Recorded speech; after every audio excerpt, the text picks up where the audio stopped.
Hello and welcome to this new episode of Golf and Arab podcast. Our guest today is a talent from Morocco, one of the best talent we have in Morocco, Hugo Mazen Trommetter, born on 15th of June 2004, a 20 years old talent currently playing at Sam Houston, Texas University. Hugo had one of the best junior careers in the Arabic world. He won 4 times on the Moroccan Junior Championship.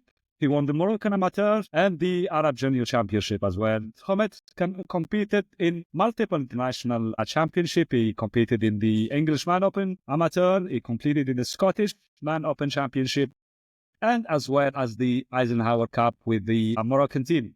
Welcome, Hugo, and thank you very much for joining me. Yeah, well, thanks for having me. It's great, great opportunity for us to talk about golf and about me. So, yeah, thank you. Thank you very much. So, Hugo, let's start getting to know you and understanding how did you get to become a golfer. So, when did you start playing golf, Hugo? Well, I started when I was 3 years old. I started in France with my dad. So, we were just playing golf, for fun in the weekends. My dad is not a golfer, but it was just, we were trying golf sometimes during the weekend. And, I started to enjoy it, as a kid when I was really young. So, I just kept going. Then I moved to Marrakesh when I was 5 years old, and I was living on a golf course in Amelkis. And, the only thing that was there was a golf course. So I just went there and I just kept playing every day. And I just liked it. I was winning some small tournaments, winning some keys, and it was just a pleasure for me. It procured something nice. So then when you get to it, you just like, okay, let's keep going.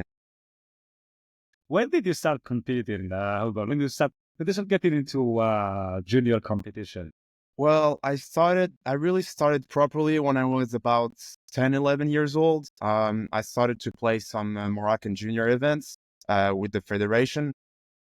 So yeah, I actually finished second in my first tournament with the federation. So it was quite nice, for a first event.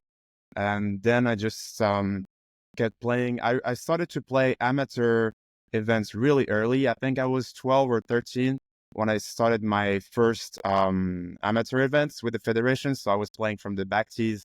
I was really young. I mean, I'm pretty sure some people still remember that, It was tough for me, but I think it's also a good thing because it kind of made me tough, It's like I was playing from the tips. I was 13 and it was just hard for me to compete, but I kind of learned how to get through it. And I think I would not be where I'm at today if I didn't do that before. So, yeah.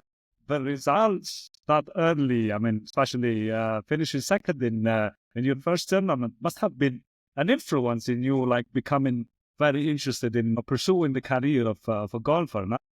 Yeah, exactly. I mean, that's what I told you. It's like first tournament, I finished second, and then I just kept playing, and I was always like, on the podium, or I was either first, second. So, I just kept going, and then you make some more friends, and you just, after that, I integrated the Moroccan national team. So I started to play with them when I was 14 or 15, so I started to travel in Europe to play some junior events, get to see some new players, some new golf courses. So yeah, it was an amazing opportunity for me. I learned a lot, so it was great. Very well. And for you, in terms of golf, who was the inspiration? Who inspired you, let's say, in terms of, let's say, players, golfers, or maybe someone that is close to you to really, focus on getting a career in? Well, for me, it was pretty simple. I would say one of my mentor and someone that has been really big into my golf life will be Faisal Sereni. So he's a Moroccan player. I think you know him. He's now in the Emirates, coaching the national team over there. So, I mean, he's been my coach since I was 13 years old, I think. And since then, I've been working with him. I mean, even though I'm in the States right now, I still send him some videos, we still have some talks about my golf, etc. So yeah, he's been a big inspiration for me. He helped me a lot. So yeah. Very well. And Hugo, like you're now in the US. We'll come to this part a little bit later. But for you, what is the difference, in other words, between how juniors are trained and raised in Morocco versus the years? Do you think that there is something that might be improved or even changed in Morocco to get us to have more talents coming up in coming years? Well, I think it's been better since the last couple of years in Morocco with the American strategy, that has been made over there. And so basically, the thing that I saw when I first moved in the States, I was 17. I moved to Sarasota in Florida, and I just saw like the kids, they're really starting to play at a young age, and they play a lot. Like they play a lot of tournaments. They're competing when they're like 5 or 6 years old, like I was saying, all these kids that were playing many tournaments and stuff. So the biggest tour would be US kids. I know now in Morocco they have it. So Yeah, that's why I say like it's getting better. I think they're growing the game. So I think the main thing would be to play. You got to compete as soon as you yeah, can, yeah, because it's like you can be playing well on the course, but then you go in a tournament and you're not playing well. So if you get used to it at a young age, it's really great, like you get to play better and short game, like short game here.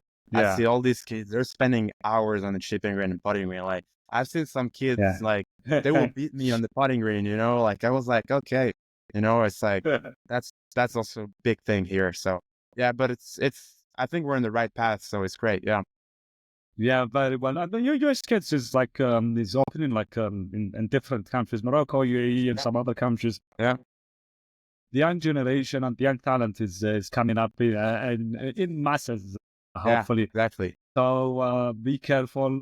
You have competitors coming up. Yeah. Yeah.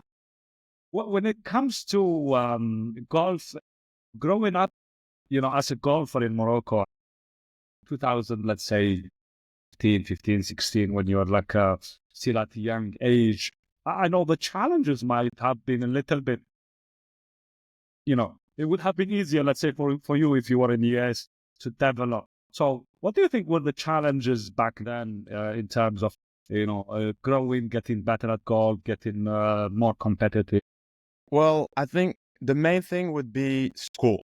So basically, here in the States, when they're done with school, they can practice golf because they're done at like 1 or 2 p.m. and they have the whole day to practice after that, and the schedules are pretty flexible. Like if you go to your high school or school and you just tell them, like, I have a tournament, I'm going to miss 2 days of school, they will be fine with it, as long as you catch up the work. But back then, when I was in Morocco, being in school is just tough because you'll be finishing school at like 4 or 5 p.m. Then you have homework. It's kind of tough to like play golf every day and compete if you have that much scores at school. So for me personally, when I was in Marrakesh, I went to school there for a couple of years. Then I transferred to homeschool. And so that was the main thing for me. I think that really helped me back then is to be homeschooled basically. So I was doing school in the morning at home, and then the afternoon I was just practicing, every day.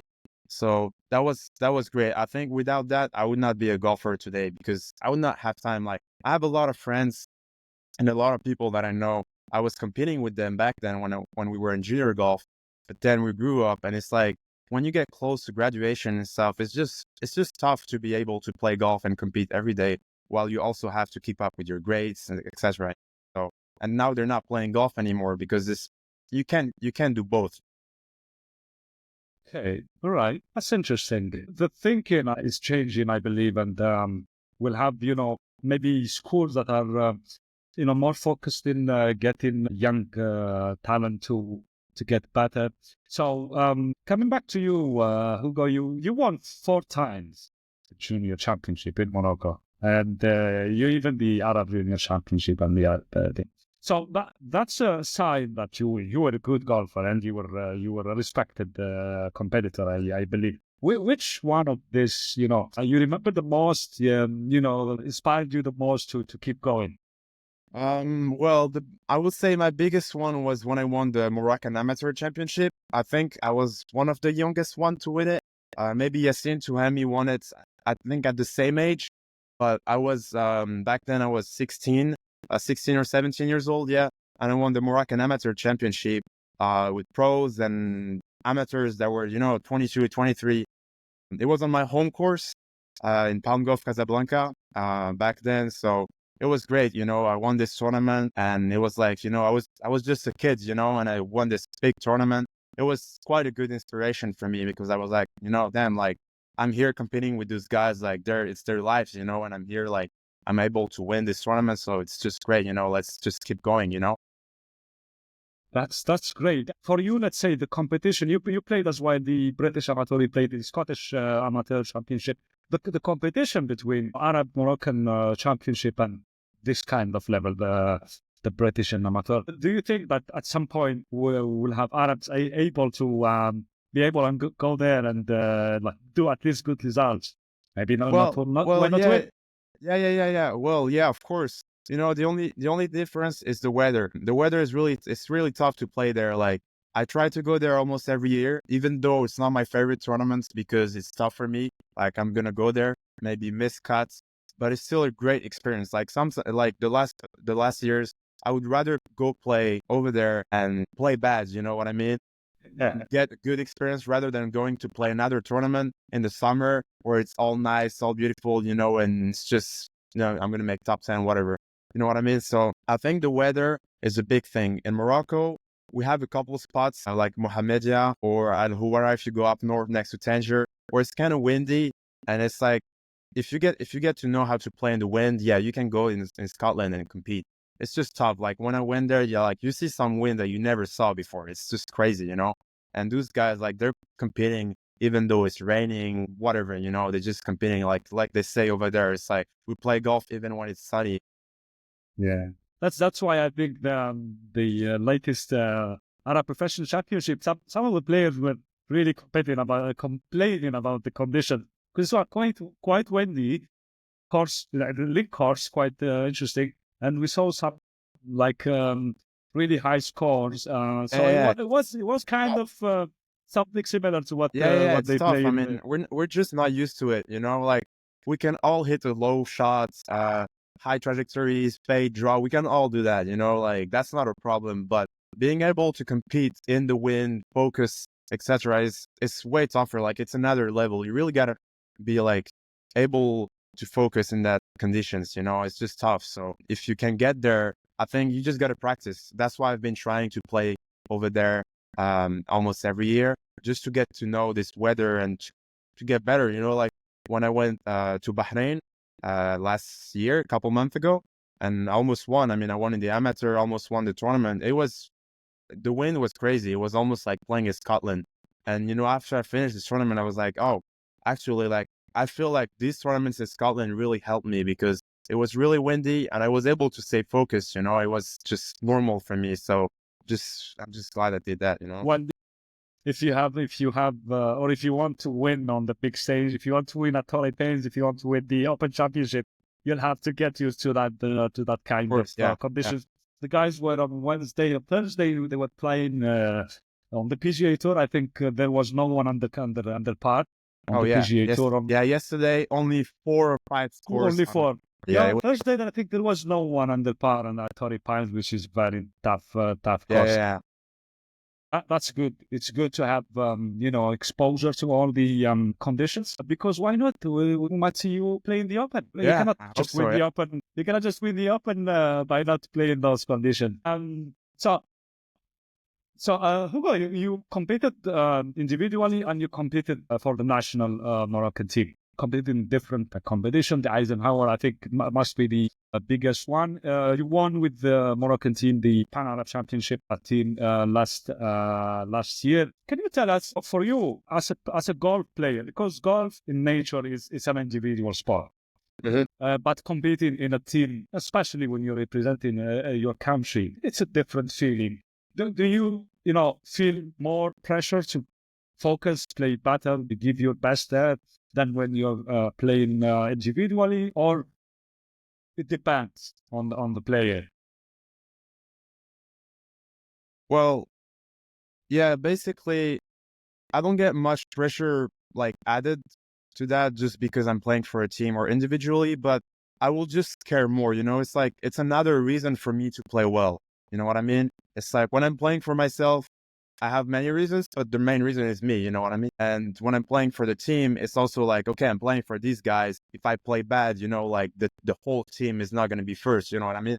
It's like, it's a group effort. Everyone has to play great if you want to win. So that's the main thing. And also, I think the good thing about playing at a team also is like, yeah, we're all friends, we're all a team, but we also want to beat each other. You know, like I would rather finish first and the other guy second, third, and fourth rather than me finishing fourth, you know? So yeah, it's also like another motivation. You're like, okay, yeah, I want to beat my teammates, you know? So it's also you want to compete more. So So basically, you have two reasons to win. You're trying to win the exactly. tournament for the Yeah, country, yeah, and yeah. he's trying to beat Yeah. your colleagues. That's nice. Yeah. So which is the best achievement, individually and with the team? Well, with the team, I would say, I mean, I'm pretty happy with what we did. I mean, every time I got to play the Pan Arab Championship, junior or amateur. I got to play with them a couple of times, and all the time we played, we won. So that's a great thing. And also, last year in 2023, we played in Abu Dhabi, the World Amateur Championship, and we made the best results ever for the Moroccan team. So we were pretty proud of it. Finished, I think, in the top 25. Yeah. So it was great, you know, like, and it was not our best game. I'm pretty sure we could have done better, but I think that will be the main thing in the result. I mean, it's a huge tournament. We're playing against the best players in the world. So it was great. So I'm really looking forward to play again this year in Malaysia. Very well, very well. Moving ahead, Hugo, you're still in college. We're going to discuss a bit about college life. But what do you inspire to? Are you looking forward to, become pro, play on the world stage? To be, why not one of the best or the best players in the world? Winning is something addictive. If you start winning, it becomes a habit. So, what are your goals? Let's say for the next couple of years after finishing college. Well, yeah, at first finished college because I didn't come here just to play 1 or 2 years and then turn pro. So yeah, finished college. So I'll be graduating in 2027 and turn pro right after that. We got the World Amateur Championship in Morocco, end of 2027. So I would love to play this one before turning pro, you know, as maybe a last tournament as an amateur. So yeah, turn pro, go play the Q School of the Corn Ferry. I don't know if the PGA Tour will have something new by then, but yeah, go play the Q School. I would love to be staying here in America, you know, play some mini tours while I'm qualifying for the Q schools. I'll try also the Asian tour, because it's also a tour that kind of interests me. I think it's a tour that is growing more and more every year. So it's also great for me. And it's pretty close to Morocco. Morocco could be a good base for me, to play in Europe or in Asia. So it will be great. Yeah.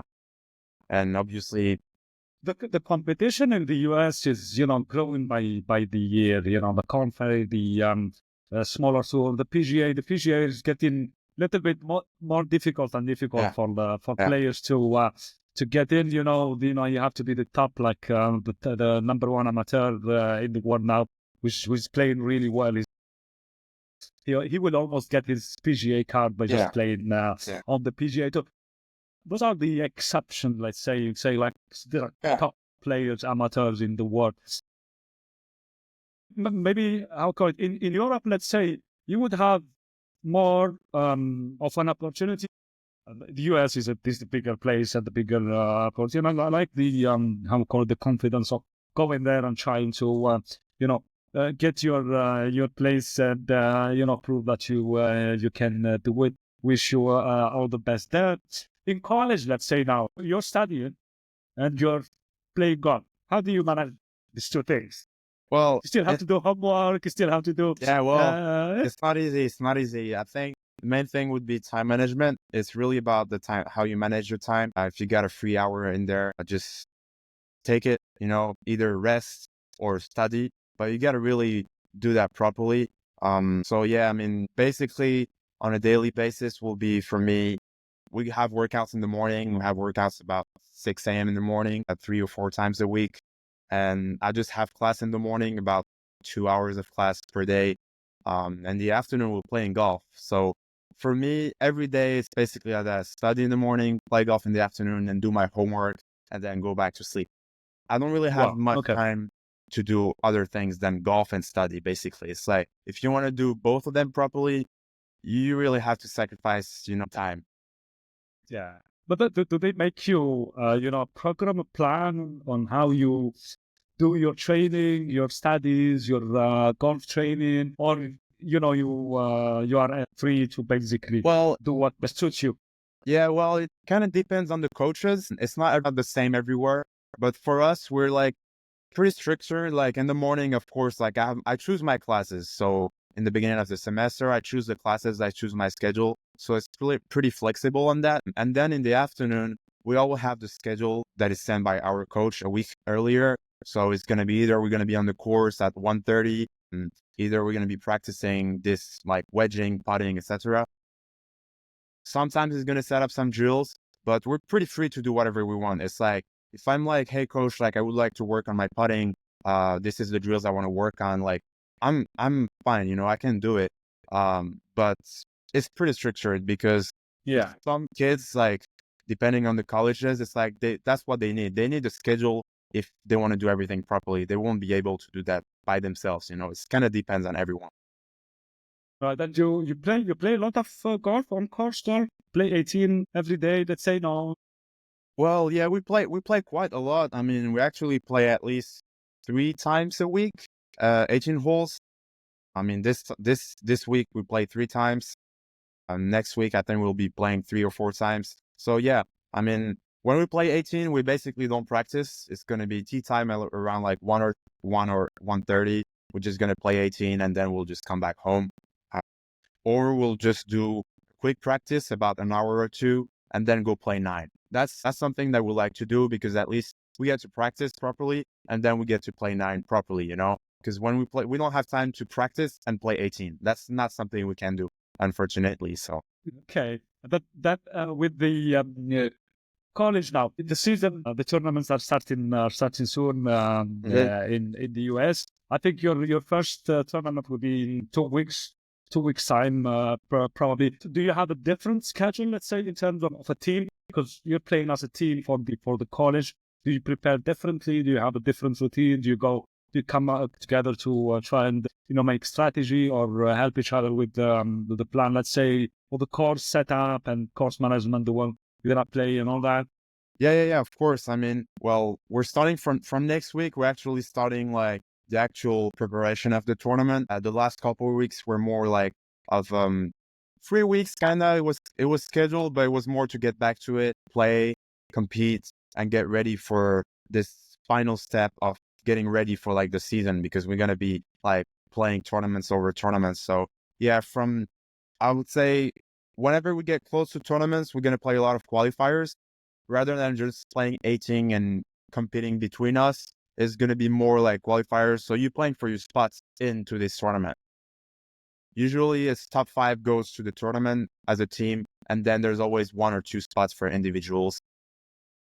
So yeah, from next week, basically we're going to be starting that playing, I would say 3 times a week qualifier. So we're going to play about 5 or 6 rounds to know who's going to play.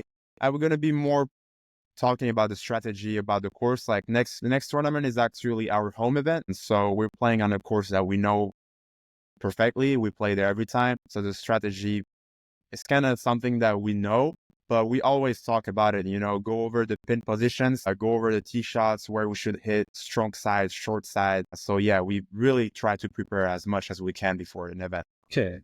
That's interesting. The qualifying for college is really interesting in terms of you could be the best player in the team, yes, and it might not be your day, let's say, on the qualifying or your week in the qualifying, and you're not gonna make it to play. Imagine you're the best player and Yeah. you cannot make it to play the. That's a lesson, let's say, that would It's be tough. really tough and good for. It's tough from one side, but it's a good experience from the other side because you learn more from your failures than from the Yeah. times you're winning. So Yeah. did it happen that you were like wanting to play a tournament but you didn't qualify? Well, no, I actually got to qualify for every tournament, thankfully. So yeah, I mean, the coach always have 1 or 2 wild cards, depending, like he can always choose, but it's pretty much usually he follows everything that happened during the qualifiers. Um, I think only one time, it was last year. I didn't make it to the team. I finished tied for 5th, with another teammate, and I didn't play well, whatever. So I ended up playing as an individual, which was fine. I mean, I still made the tournament and played. So yeah, I didn't miss any tournament, thankfully. So it was great. But yeah, it's tough, you know. It's like, I mean, it's the real world. Like Scotty Scheffler is the number Yeah. one player in the world, but Yeah. if he goes tomorrow to play an event and he missed the cut, they're not gonna allow him to play Saturday and Sunday because he's the number one player in the world. You know, like you didn't play well, that's on you, man. You know, Yeah. that's how it works. So Yeah. it's kind of Well, make us tough, you know. yeah, but that's as you said. When you're a good player, I mean, you most probably like you're gonna make the team, and you're gonna play like you're doing like Scotty Scheffler is. He's missing the cut maybe once a year just because of whatever the missing. Yeah. Like Tiger Woods missing the cut. It's impossible. Yeah. Um, to finish with this, like when you win as a team in college, the feeling is that something you feel like you win something for yourself? Is that might not have been played well because it's a team event? The scoring will be different.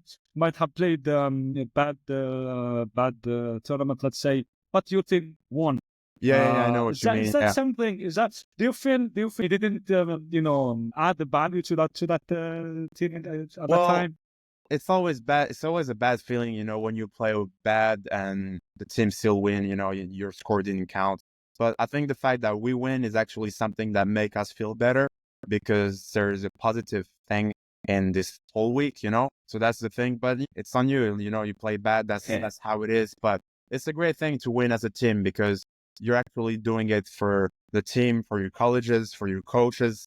And also, like every colleges in the world, we work like that. It's like we're always playing for regionals and then nationals. So winning as a team actually improves our rankings, and then we get closer to the regionals. And then if we make it to regional, make it to nationals. You know, so it's always great. You know, like it's like one step forwards towards our goals. So it's great. You know. What do you have goals for this year as a team?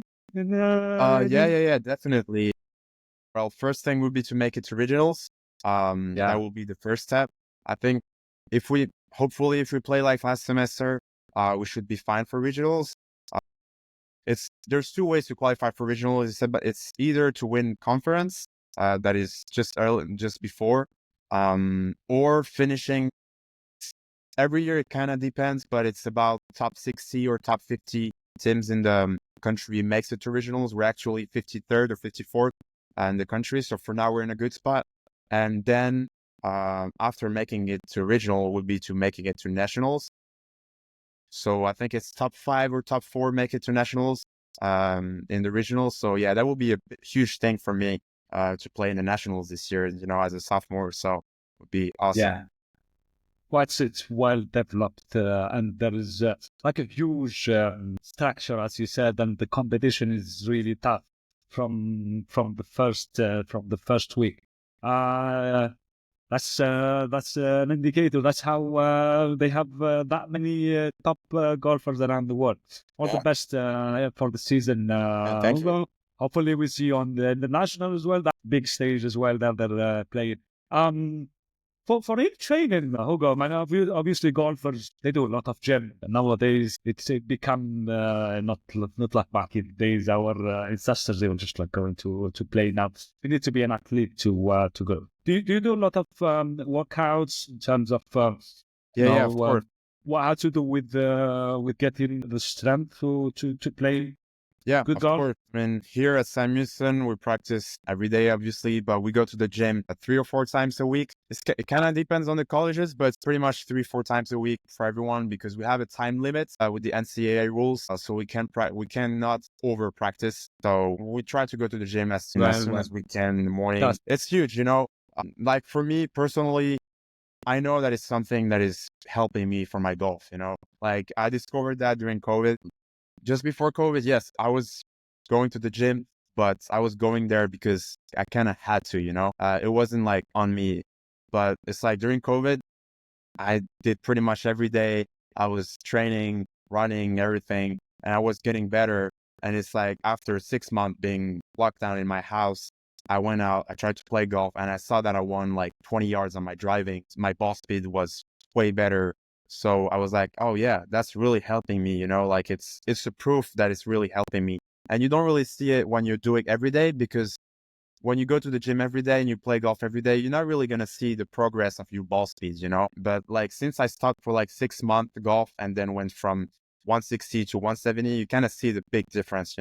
So yeah, it's Yeah, a huge thing now. If you want to play at high level, you have to go to the gym. It's just that's not. something that you, yeah, There is no other solution. There is no other solution, and exactly. Bryson proved it when he won the U.S. Open. Even Rory came after that, Of course. I mean, saying that he saw the difference from then. It became clear that yeah, yeah, yeah. golfers they have to be athlete at the highest level. Although you have some talented players, but consistently preparing and getting your body to perform at the highest level is way different. So good luck on that. Thank you.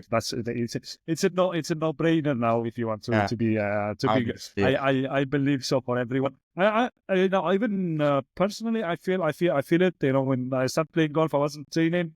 Then when I started training, I became much more flexible. My Yeah, of course. speed went higher. My consistently get way better. So training is really essential. Yeah. Oh, yes. Now, when it comes to golf, Hugo, especially Arab golf, now we represent a new region that is coming, and hopefully it's gonna be shining on the world stage really soon. You represent Morocco. You represent the Arab golf. How do you see the stat? How do you see the world of Arab golf currently? Adam made waves around the world last week. He technically got more eyes onto the Arab world after what Inas did a Yeah. couple of years ago, winning the Open the France. But it's the big stage, in Dubai at the Hero Dubai Desert Classic. Now you could see how people are waiting for something like this. Yeah. So, are you looking forward to do Yeah, yeah, of course. I mean, more things? the Arab golf world is really growing, I think. It's getting better every year. I think there's more tournaments, more players, more good golfers too, more good scores. So yeah, it's definitely getting better. I mean, obviously what Adam did last week and in Saudi Arabia a couple of months ago, it was just great. It's great for the Arab world. Like you said, get more eyes around us. So that's good. I really hope we're gonna get some pros one day. Maybe Adam, could be me, could be anyone that are really gonna be playing on the big stage. Because, like I always say, it's great as an amateur to be playing all these big events. But for now, it's not our goal. Like we're still amateurs. We're still playing college. We're not planning to turn pro anytime soon. So, and we would not be playing these big events if we were pros, because it's like for us it's a great path, because let's say we win the Arabic Championship as an amateur, we get some invites, but as a pro you don't get that. As a pro, it's way tougher to earn like some spots, etc. So I really hope I could do that when I graduate after college. Same thing for Adam. Like he's a great player. So I think we got all our chances to make that happen. And yeah, Mehdi and Soufiane just turned pro. They were one of the best amateurs in Morocco. They just turned pro, so I wish them the same thing, all the best. I know they're going to be playing a couple of tournaments on the ADT this year. So yeah, hopefully they can get better and move up to the next level.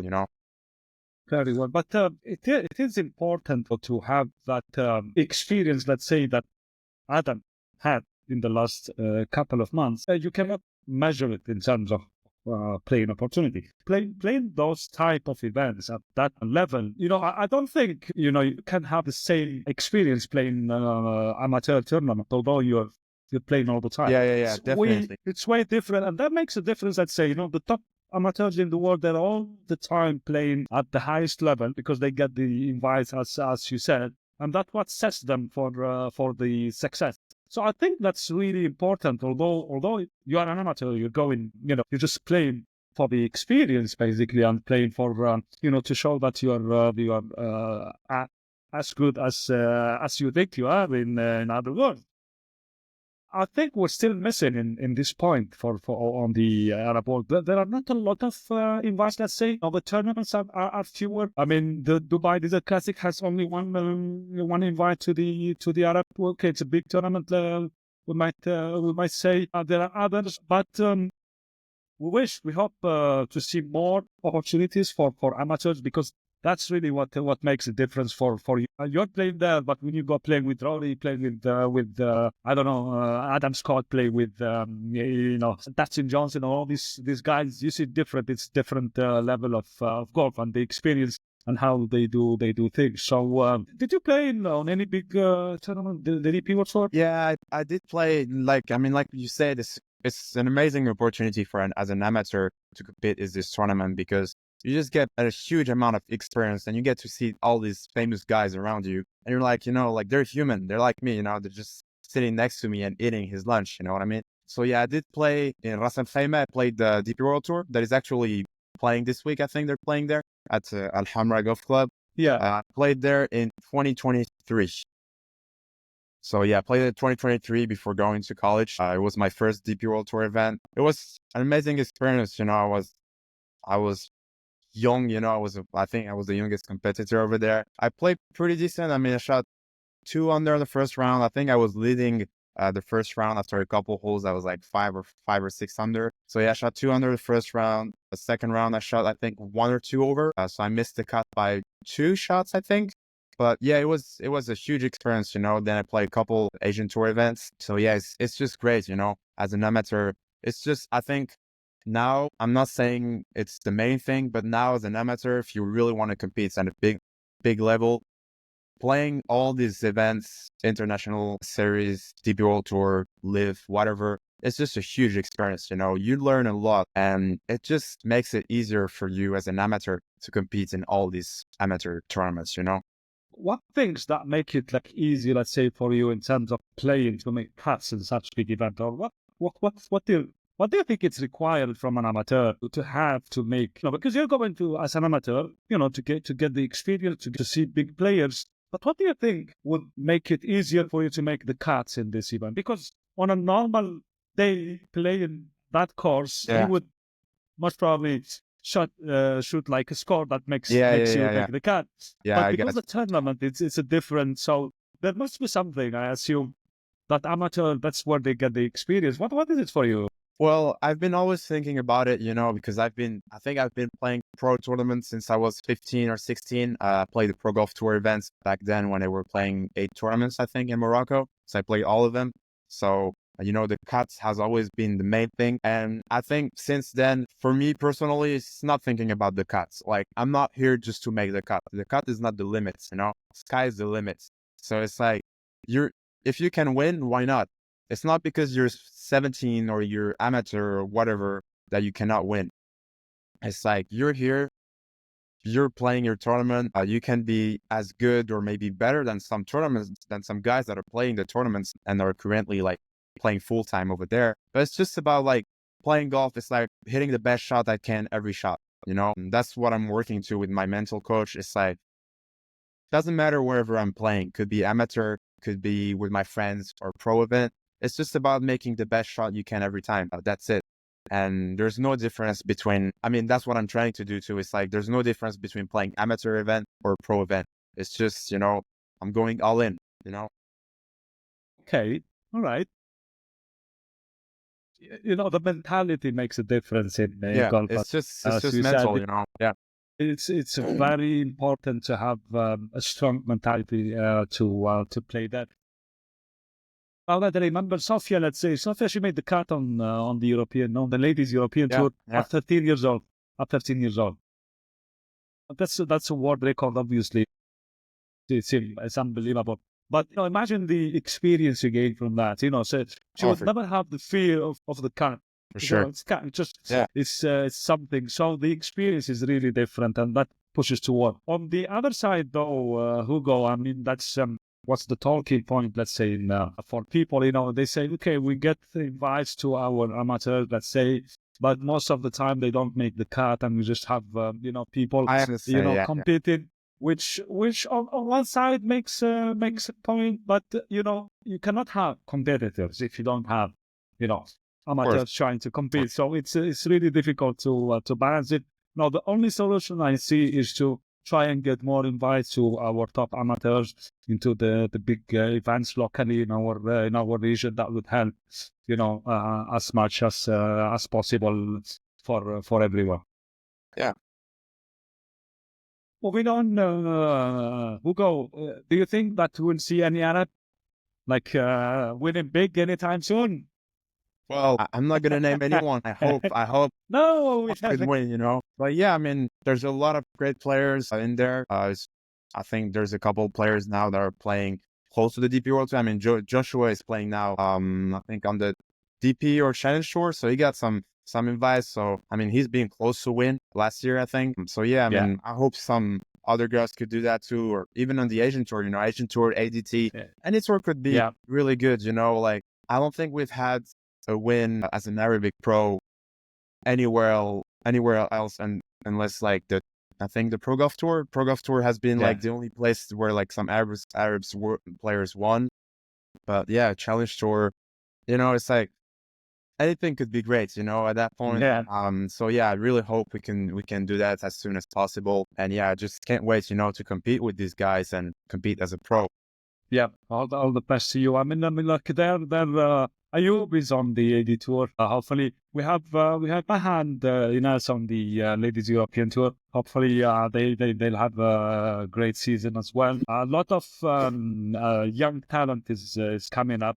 So, Hugo, you'll have a lot of competition in the Arab world by the time you well, turn that's pro. fine. That's what you need to play well. And like you said, it's like you were talking about the invites in the Deep World Tours and all these tournaments. It's like, I think the more players we're going to have and the more competition we're going to have, equals basically a good level, like we're going to be playing great.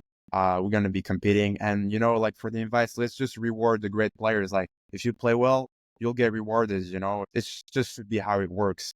And hopefully we can get something soon. Yeah. Obviously, that's something, how we call it, the competition creates champions.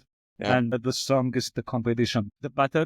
You can see this as well in the Arab Championship, either the amateur one or even the pro one, boys. It's new. The competition is really getting tougher out there.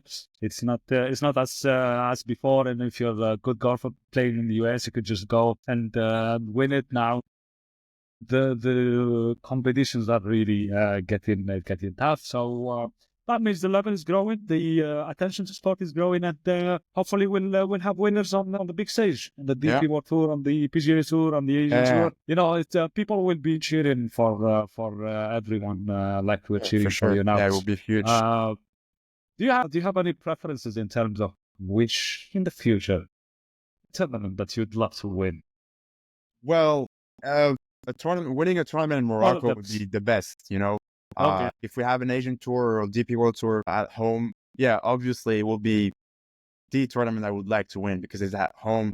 I'm going to have my friends following. The country is going to be following too. So it will be like great. Or in the Arab world, it could be in the Emirates. But it's like, I would love my first win to be in Morocco or in the Arab world. It would be just huge for me. That's amazing.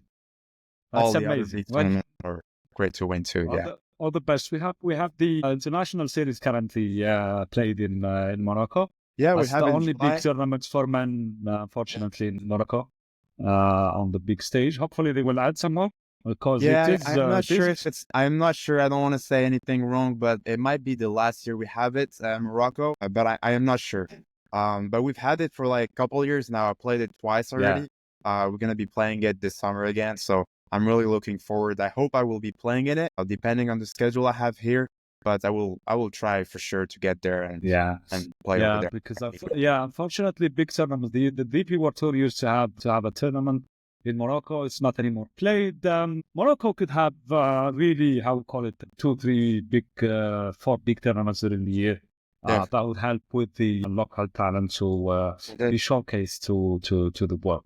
Hugo, all the best. The season just started, and hopefully we'll see you shining. We'll be following you like we follow all our top Arab golfers, obviously.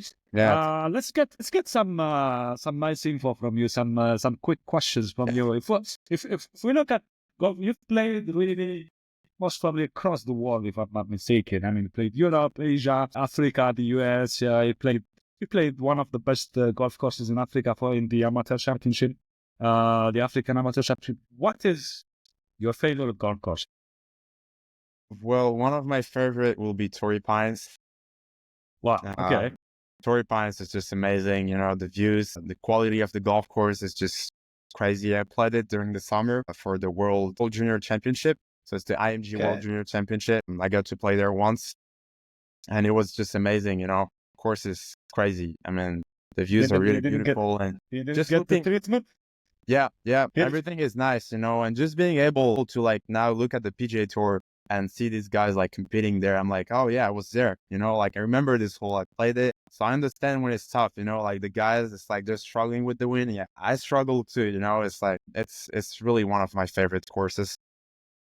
Everyone, did you get the treatment that the guys on the PGA Tour get last week?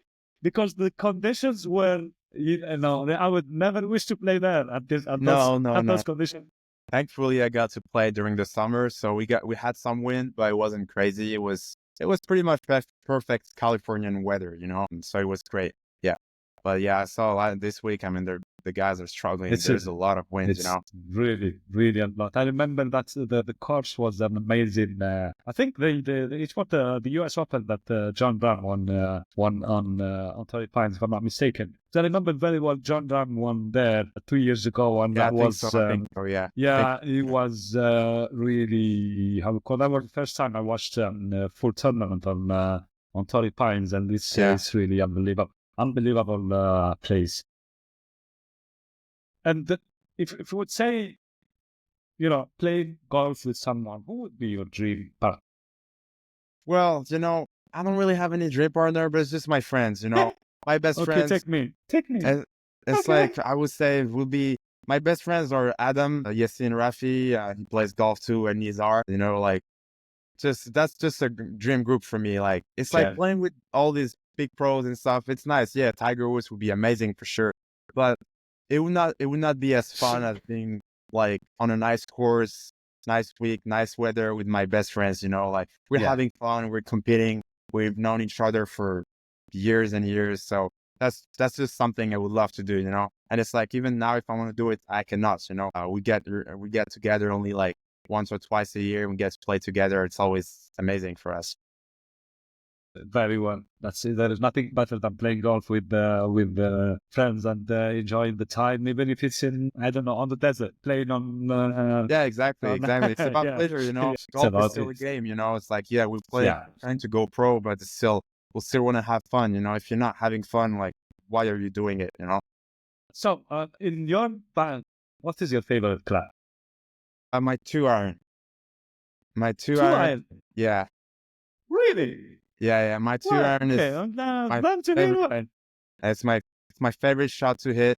My favorite club. Basically, whenever it could be on the tee or on the fairway, whenever I'm not confident on the tee, I would just hit my 2-iron about 260 yards down the middle. I can pretty much do whatever shot I want with it. High, low, draw, slice. It's like the club is like I can do anything with it. It's like my Swiss knife. You know what I mean? It's like I can do everything. So it's really the club. I could do everything with it. So you have the same club or any 2-iron? You can update it and you are okay with the 2-iron. Mine. I would prefer to have mine because it's custom for me. But yeah, it really has to be thin. I don't like when it's like a big 2-iron. It's kind of too easy, I would say, to hit. I like to be hitting a really thin 2-iron. It's kind of like more easier for me to create trajectories and stuff. Has to have like a really hard shaft on it because I want to be able to hit low trajectory. Like my go-to shot would be a stinger draw with the 2-iron. That's just, you know, my stock shot with it. So yeah, I've been playing a 2-iron since I'm like 17, I think, 17 or 16. And I've loved it since then. Yeah, just kept it in the bag. I've never hit that thing, so I'm not planning to. Right. But that's it. That's really interesting. That's really interesting. So I would say driver or three wood. Yeah, if you're on the team, yeah, and Driver, it's it's the same. Would hit the driver. all They day. prefer Yeah, prefer three wood. all day. Three wood is like, I think three wood is the less used club in my bag. Actually, yeah, I hit driver all day. Yeah. You hit your driver far then since you're not using three wood a lot. Yeah, I hit my driver pretty far. It's not crazy. I hit it about 300 yard, 310 carry. So it's just I don't really need my three wood much. And whenever I'm on the tee, it's either driver or 2-iron. I don't really need to hit a three wood Okay, because I can pretty much hit the same yardage with my 2-iron as my three wood. So it kind of depends on the golf courses and the layout. interesting. And do you use your 2 iron to in the par on the par five to reach the Oh green, yeah, or a lot. mainly to Yeah, a yeah lot. a lot. Yeah. Yeah, So the yeah, three yeah, a would be lot. just there Just for the show. to go for a green or just to lay up. It's pretty cool for me to lay up with a 2-iron because I'm like 90% sure that I'm going to hit it straight and it's going to go down the middle and I can get pretty close to the green because it goes pretty far. So it's really rare when on a par five where I'm going to hit driver 2-iron and still have a long way to the green, you know? Very interesting. Very interesting. Very interesting. Good to hear that. If you can get to the green with the 2 iron, it's much better, I believe, than a three wood. Okay. Oh yeah, Beside for the sure. clubs, Hugo, which piece of equipment you can't live with? That Well, I would say my yardage book. Yardage book is the main thing. You know, I'm a really um precise guy. I like to have everything properly noted on my yardage book. So it's something that I really okay. use a lot, even when I'm playing, not competing, just when I'm playing with my friend. If I had a yardage book, I'll always put it in my bag just to be able to look at the layout and look at the slopes on the green. Even for the wind, it really helps for the wind because, just throwing herb like this to see the wind, it's not really how you're supposed to do it. Yeah, it will be Very basically well. that. Very well. Yeah. And what's your favorite start on? I mean, I don't really have any. It's like it's like I like everything. Hitting a stinger is basically my favorite one. But yeah, whenever there's like some big effects to do, it's like if I'm in the trees, I have to hit like a high cut or like a big hook around the trees. It's always nice, visually, rather than hitting just the stock shots, down the middle. Okay, and in the world, Hugo, what is the best place you like to go play golf in? To travel play golf beside the US now that you are there, or Morocco? Well, I would say for me in Morocco, I love to play Rabat in Dar es Salaam Okay. because the course is always in perfect shape. You get three courses, I mean, red, blue, and green course. Yeah. Uh, and you get three different type of courses, like I like to go practice on the green course with my friends when you want to kind of learn how to shoot 5 or 6 under, 9 holes, practice wedges. Red course is always a great test, it's a tough one. And yeah, and the training facilities we have there are top notch. Thankfully, we get to practice on perfect facilities over there, great range balls. So that's really like, for me, it's a go-to spot. Like if I could practice Okay. there all the time, have everything that I need over there, my coach, mental coach, etc. over there, it's just perfect for me. Yeah. My target with the red course is to put the ball on the green. I played it once and I couldn't put the ball in the green. Yeah. I wish one day, I wish Yeah. one day Yeah. to put it on the Yeah. green. Yeah. It's a tough one. It's a tough one. Back tees. How many hole-in-ones do you have? I have actually two. Two. Yes, two. Well, okay, you remember the last one or the most memorable one? Well, I would say my first one, first one is always great. I think I was Okay. 13 years old. I was playing from the tips. It was in Buscora and Prestigia. I'm pretty sure the guys with me would remember it. I was on hole number 2, hit hybrid from like 180 yards, like I was still really young. Hit a hybrid. It's like the green is kind of like down the hill, so you can't really see the hole. So I hit it. I didn't know it was in. We got to the green, didn't see the ball, checking the hole, and just saw my ball. It was just great. Yeah, Yeah. it was hole in So ones. final question. Yeah. Yeah, final question for you, Hugo. What is the best tip you received, either from a coach or friends or someone that you consider to listen to in terms of how to approach your game or how to approach your improvements? Something that really stuck with you that you're trying to use it constantly. Well, it's pretty simple. It's acceptation.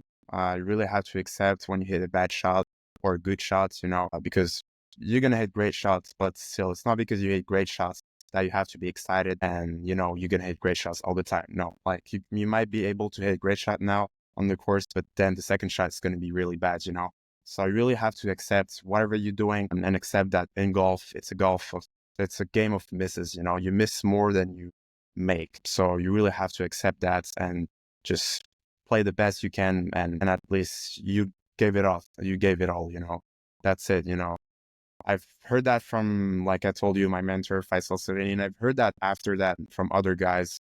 And it's just the same thing, It's like, as long as you accept what you're doing and you accept that you're going to hit bad shots and you know it before you round, it's just going to make it easier on you when you're playing on the course.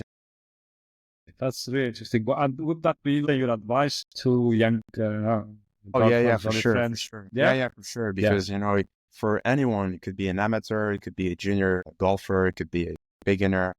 Just because we have high expectation, as a human, we have high expectation when we go on the course. We're like, oh, I just hit tons of great range balls on the range, and now I'm ready to go compete. I'm going to play super good.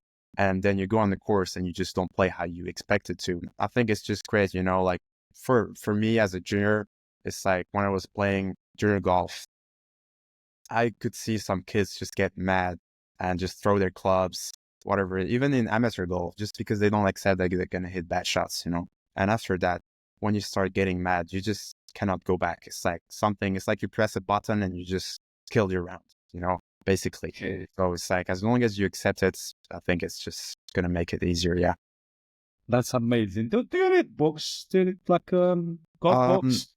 I used to, but now not much. I don't really have much time to do it. But Okay. I know it's something. It's the new generation thing, But it's like I watch a lot of things on Instagram, videos and stuff. So I really try to learn a lot from that. Whenever there's something interesting, could be podcasts, could be videos or reels. I really try to learn from it. But for me, I really learn when I see it. So if I read it or see it on a video, it's not like when I'm on the course with someone and I just see him and explaining to me how to do something. That's real life, That's where you learn your lessons.